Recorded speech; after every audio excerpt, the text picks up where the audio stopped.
आप सुन रहे हैं गोस्ट हंटर्स इंडिया का मामला नंबर 13। एक ऐसा केस जो बाकी सबसे अलग था, जहां एक डायरी थी जो आज भी किसी का इंतजार कर रही थी, जहां एक लड़की थी जो 1973 में लिखी गई कहानी में जिंदा थी, और एक टीम जो इस केस को सुलझाने नहीं, खुद उसमें फंसने जा रही थी। Rajveer Malhotra, ghost hunters India channel का होस्ट, अपनी ऑफिस चेयर पर आराम से बैठा है। मैकबुक की स्क्रीन पर उसका लेटेस्ट वीडियो खुला है। मुर्दों की मस्जिद, केस नंबर 12। उसने स्क्रीन से नजर हटाई और मुस्कुराते हुए बबलू से पूछा, भाई, अब कौन सा वीडियो ट्रेंड कर रहा है? मुझे कुछ ऐसा केस चाहिए जिससे लोग रात को चैन से सो न सकें। बबलू चिप्स का पैकेट खोलते हुए बोला, अबे डर तो सबको लगता है, लेकिन डराने वाले कम बचे हैं। हमें कुछ बिल्कुल नया चाहिए। उसी पल राजवीर के फोन पर एक मेल नोटिफिकेशन आया। मेल का सब्जेक्ट था, केस नंबर 13, जंगल घड़ को आपकी जरूरत है, और may be you need it. Rajveer कुछ पल ठहर गया, फिर मुस्कुराकर बोला, मिल गया अगला केस। राजवीर ने नक्शा खोलते हुए कहा, जंगलगढ़, नाम सुना है किसी ने?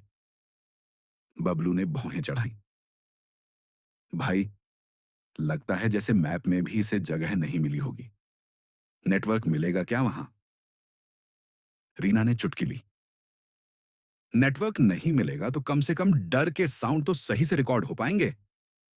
चिम्मी ने दबी आवाज में जोड़ा, बस खाने को कुछ मिल जाए वहां, बाकी मुझसे जो कहो करवा लो। टीम जीप में जंगलगढ़ पहुंचती है। जंगलगढ़ एक घना जंगल, चुप्पी, और दूर से सुनाई देती है एक धीमी सी घंटी की आवाज। गांव के बाहर एक टूटा हुआ बोर्ड झूल रहा था, जंगलगढ़ सावधान, बाहर वालों का यहां टिकना मना है। बबलू ने खिड़की से झांकते हुए कहा, भाई, ये तो नेटफ्लिक्स वाले भी नहीं दिखा पाएंगे। तभी उनकी नजर पड़ती है, सामने एक लड़की खड़ी है, सादा सलवार कुर्ता, लेकिन उसकी आंखों में एक अजीब ठहराव। वो टीम की ओर बढ़ती है, न डरी हुई, न उत्साहित, सिर्फ शांत। राजवीर ने मुस्कुराकर पूछा, हाय, हम गोस्ट हंटर्स इंडिया से हैं, यहां शूट करने आए हैं। आप यहां की लगती हैं? लड़की ने उसकी ओर देखा, जैसे उसे पहले से जानती हो। धीरे से बोली, जिस जगह आप लोग जाना चाहते हैं, वहां से लौटकर कोई नहीं आता। राजवीर ने मजाकिया लहजे में जवाब दिया, बस इसी वजह से तो हम आए हैं। रात को टीम एक पुरानी धर्मशाला में ठहरती है। अंधेरा बढ़ता है, और तभी बिजली चली जाती है। रिकॉर्डर में अजीब आवाजें आने लगती हैं, और फिर एक पुराना रेडियो बिना छुए चालू हो जाता है। उसमें गूंजती है एक अधूरी प्रेम कविता, 27 की धुन। तभी पीछे से एक जानी पहचानी आवाज सुनाई देती है, अनन्या। राजवीर चौंक कर पीछे मुड़ा, तुम यहां? तुम गई नहीं थी? अनन्या ने बिना कुछ कहे एक दिशा की ओर इशारा किया। टीम एक टूटी झोपड़ी में पहुंचती है। दीवारों पर जाले, जमीन पर धूल, और कोने में पड़ी है एक पुरानी डायरी। अनन्या उसे राजवीर की ओर बढ़ाती है। राजवीर ने पहला पन्ना खोला। मैं अब भी यहां हूं, अनन्या के पास। मेरी कहानी अधूरी है। 14 जून 1973। राजवीर की आंखें फैल गईं। उसने अनन्या की ओर देखा। तुम्हारा नाम ये डायरी में? इतने साल पहले? अनन्या ने बस हल्की मुस्कान दी। मैं भी यही सोच रही हूं। राजवीर ने डायरी का अगला पन्ना खोला। गोस्ट हंटर्स टीम, मैं तुम्हारा इंतजार कर रही थी। ये केस नंबर 13 नहीं, तुम्हारा आखिरी केस है। धूप ढल चुकी थी। जंगलगढ़ की संकरी पगडंडियों पर झींगुरों की आवाज गूंज रही थी। राजवीर अपनी डायरी को फिर से पढ़ता रहा। वो आखिरी पंक्ति अब भी उसकी रगों में सिहरन भर रही थी। तुम्हारा आखिरी केस। बबलू ने कैमरे का बैग जमीन पर पटका। भाई, मजाक लग रहा है ये सब। किसी ने हमारा डेटा हैक कर लिया होगा। चिम्मी ने बीच में टोका। हैकिंग से डायरी में 1973 का इंक नहीं आ सकता बबलू। रीना अब तक शांत थी, लेकिन उसकी निगाहें अनन्या पर टिकी थीं, जो खिड़की के पास खड़ी थी, एक तक बाहर देखती हुई। राजवीर ने धीरे से पूछा, अनन्या, तुम यहां क्यों आई हो? सच सच बताओ। वो पलटी। मैं यहां पली बढ़ी नहीं, लेकिन मेरी दादी यहीं रहती थी। उनके गुजरने के बाद मुझे बुलावा आया, एक चिट्ठी के जरिए। उस चिट्ठी पर बस यही लिखा था, घर लौटो, कहानी अधूरी है। राजवीर ने उसकी ओर देखा। क्या तुमने पहले ये हवेली देखी है? अनन्या का चेहरा फीका पड़ गया। सपनों में, हर रात। अगले दिन सुबह सुबह चारों ओर अनन्या जीप से हवेली के सामने पहुंचे। वो हवेली 2 मंजिला, समय से परे। दीवारों पर बेलें, खिड़कियों में जाले, और दरवाजा ऐसा जैसे सदियों से किसी ने छुआ तक ना हो। रीना ने फुसफुसाया, कौन सा हवेली मालिक बाहर बोर्ड लगाता है? कृपया अंदर मत आइए।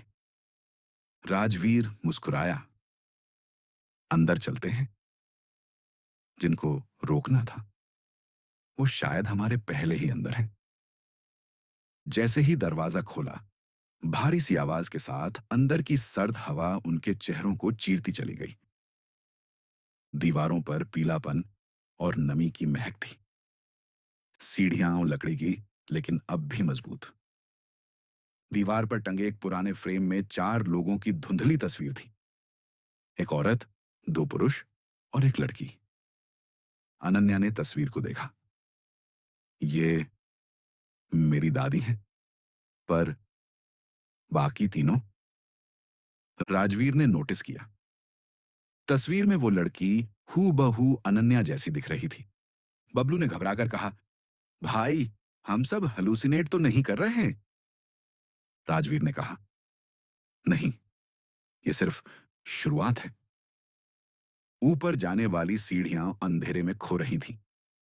राजवीर ने एक एक कर सबको ऊपर चढ़ने का इशारा किया। हवेली की दूसरी मंजिल पर एक कमरा था, अंदर से बंद। चिम्मी ने हंसते हुए कहा, दरवाजा बंद है, अब क्या भूत को दस्तक दूं? लेकिन तभी अंदर से खुद ब खुद कर्कश आवाज के साथ दरवाजा खुला। साभी की धड़कनें बढ़ गईं। टेबल पर वही कागज था, उसी कलम से लिखा हुआ जैसे कल ही लिखा गया हो। 14 जून 1973। आज फिर वो आई, लेकिन इस बार उसने मेरा नाम लिया। मैं डर रहा हूं कि मैं अब उसका हिस्सा बन चुका हूं। रीना ने पूछा, ये वो कौन है? राजवीर ने कहा, हमारा केस नंबर 13 असल में उसी के बारे में है।